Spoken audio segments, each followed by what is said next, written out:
Namaste everybody. Once again welcome to my class. How are you? सब अच्छे ही होंगे। देखो हम we are reading poem second Dover beach और हमने इसकी कुछ लाइन्स पढ़ ली हैं। I think we have read 10 lines from this poem. Okay, our lines were: the sea is calm tonight, the tide is full of the moon, lies fair upon the estate on the French coast. The light gleams and is gone. The cliff of England stand glimmering and west. Out in the tranquil bay, come to the window. Sweet is the night air, only from the long line of spray, where the sea meets the moon blanched land. Listen, you hear the grating roar of pebbles which the wave draw back and fling.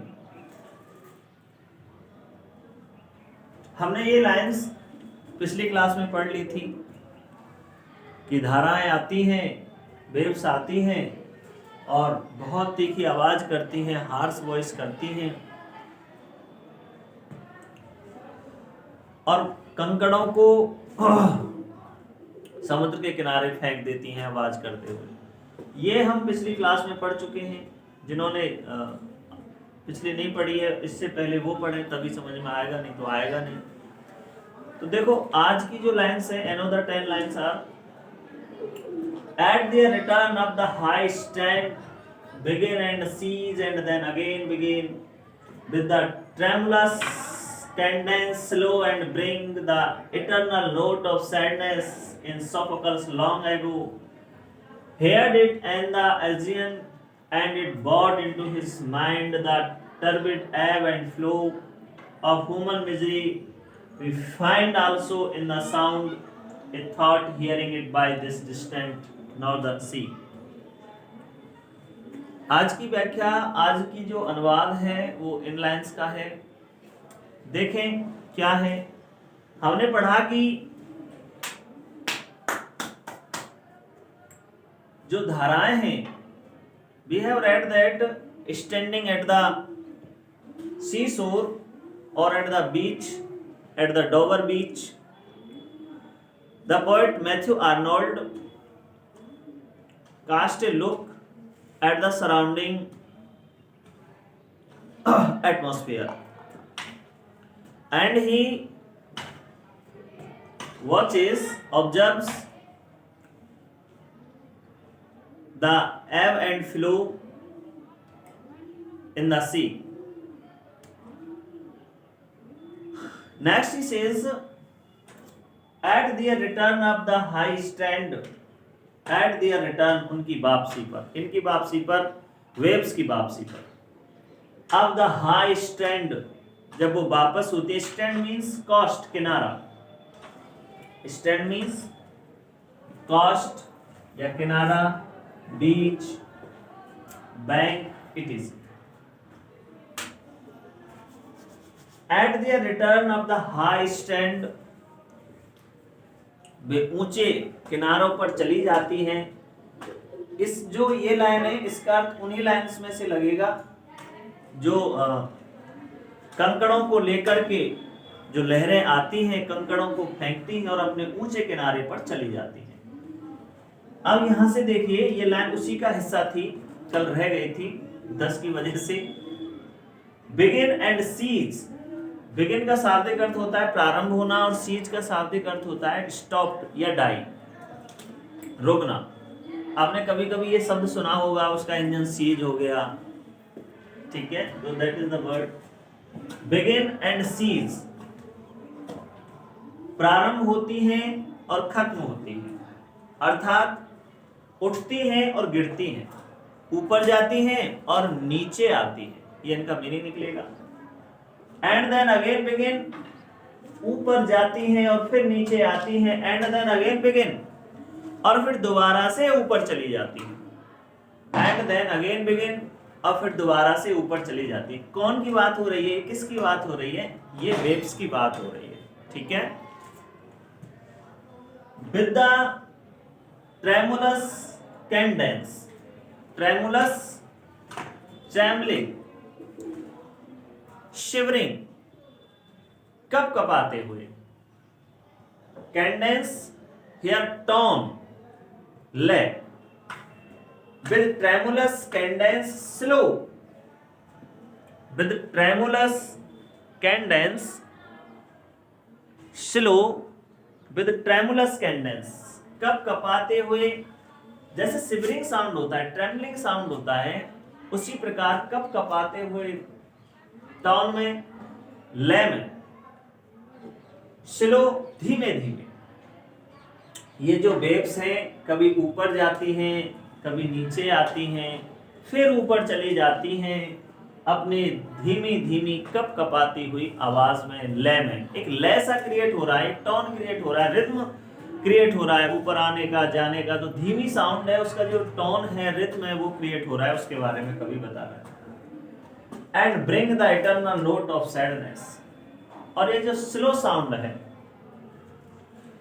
And bring, ये जो slow sound है, bring the eternal note of sadness in, लेकर आता है eternal, एक स्थायी note को, धुन को, विचार को, ऑफ सैडनेस, दुख के, एक eternal note of sadness in, लेकर आता है, इन यानी मस्तिष्क में। ये जो इनके कप कपाती हुई आवाज, रिद्म, लय, धुन जो है धीमी धीमी, bring the eternal note of sadness, ये जो उनकी आवाज है धीमी धीमी, ये एक स्थायी इटर्नल दुख से भरे हुए विचार को मस्तिष्क में लेकर आती है। ओके, ये जो धीमी आवाज है, जैसे एब गिरता है, एब और फ्लो आते हैं, ज्वार भाटा जब आता है तो उसके मस्तिष्क में, in the mind of the poet, idea आता है किसका, सैडनेस का, दुख का।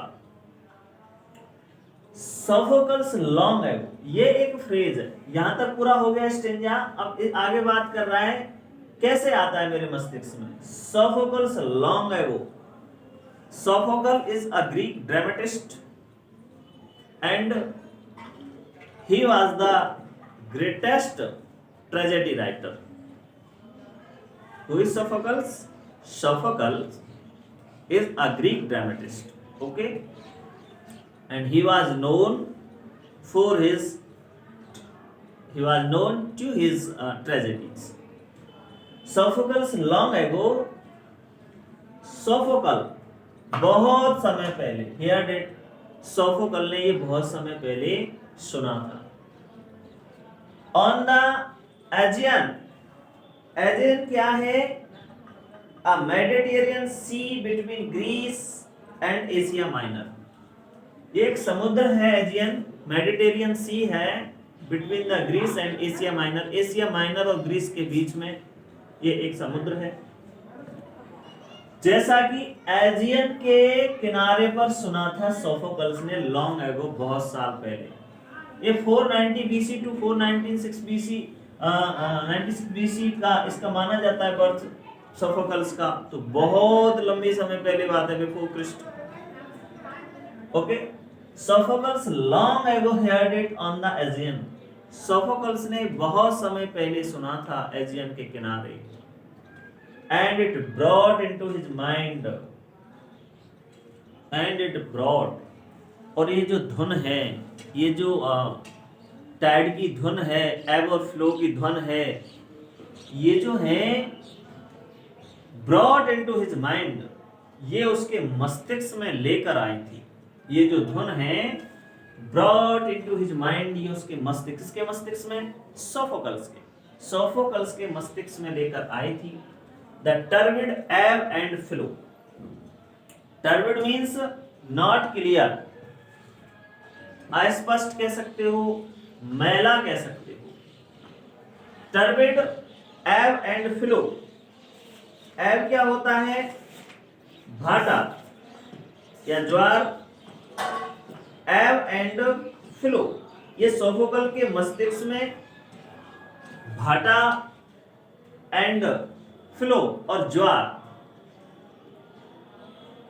ऑफ ह्यूमन मिजरीज, देखो बहुत अच्छी लाइन्स है, गुड लाइन्स। सोफोकल्स लॉन्ग एगो हियर्ड इट, सोफोकल्स ने ऐसी ही धुन को सुना था लॉन्ग एगो, बहुत समय पहले, ऑन द एजियन समुद्र के किनारे, and it brought into his mind, और ये धुन उसके मस्तिष्क में लेकर आई थी, और ये धुन जो थी उसके मस्तिष्क में लेकर आई थी द टर्बिड एव एंड फ्लो, एक धुंधला सा अस्पष्ट मैला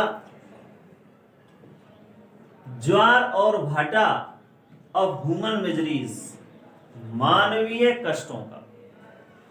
अर्थात जब सोफोक्लस ने इन ज्वार भाटों को गिरते देखा था तो उसके मस्तिष्क में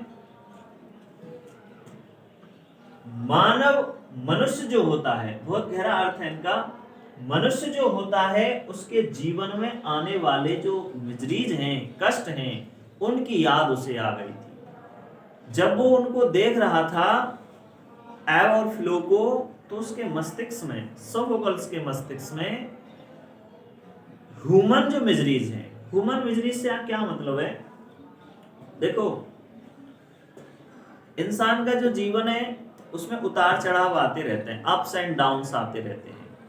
आज खुशी है, कल गम है, कल गम है तो निश्चित रूप से देखो गम भी परमानेंट नहीं है और प्रसन्नता भी परमानेंट नहीं है। Neither happiness nor sorrows are permanent, ना ही तो प्रसन्नता और ना ही सोरोज परमानेंट है। और व्यक्ति के जीवन में अप्स और डाउन्स जो आते हैं, उनके बारे में सोफोकल्स के मस्तिष्क में विचार आ गया। किनको देख करके? एब एंड फ्लो को देख करके, ज्वार भाटा को देख करके। जिस प्रकार से समुद्र की लहरें ऊपर जाती हैं तो मनुष्य के जीवन में उसी प्रकार से खुशियां आती हैं। फिर जिस प्रकार से उनके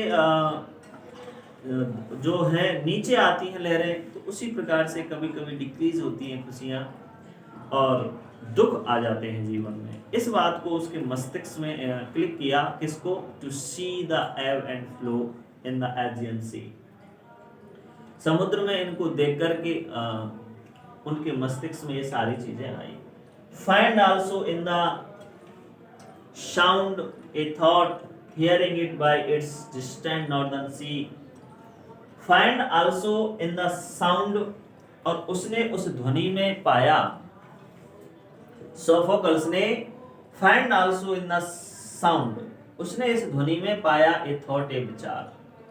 हियरिंग इट, इसे सुन करके, बाय दिस डिस्टेंट नॉर्दर्न सी, इस नॉर्दर्न सी में, दक्षिणी जो सागर है इसमें सुन करके, दूर स्थित दक्षिणी सागर में सुन करके, उसने अपने मस्तिष्क में इस प्रकार का एक थॉट उस ध्वनि से, उस साउंड से प्राप्त किया।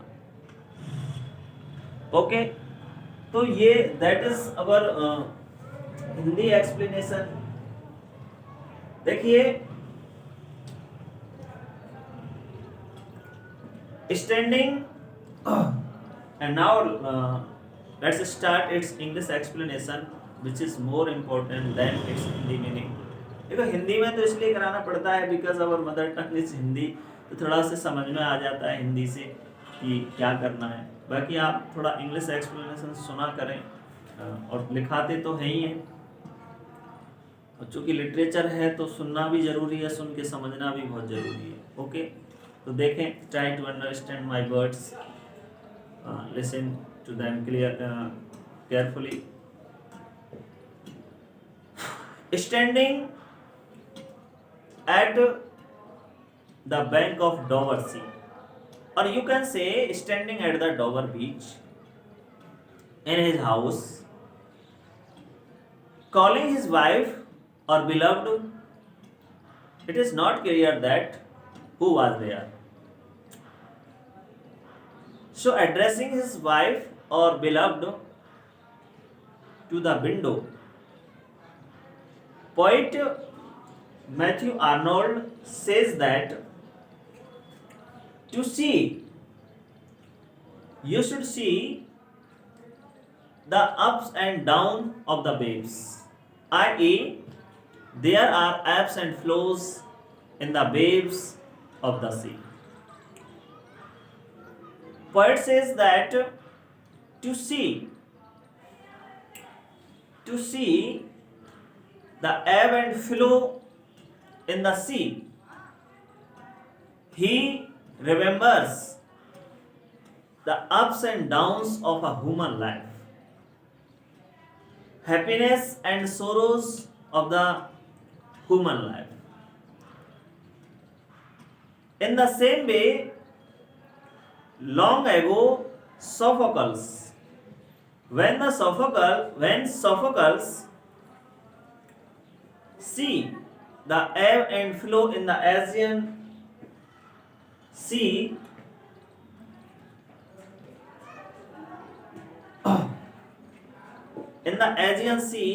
he noticed that waves come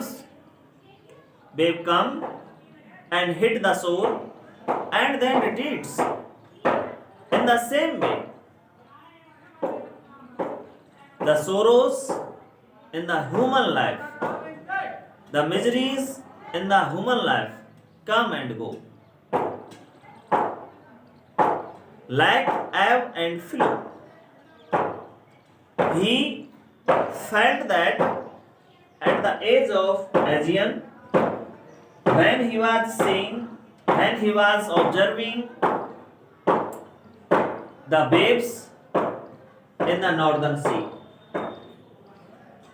and hearing the sound of the waves, the poet as well as Sophocles get the idea of human miseries and happiness. Okay, that is the our verbal explanation. We will write the explanation in our next classes. So that is our today's class. I think you will get meaning and explanation and hidden meanings of these lines. Okay, thank you very much.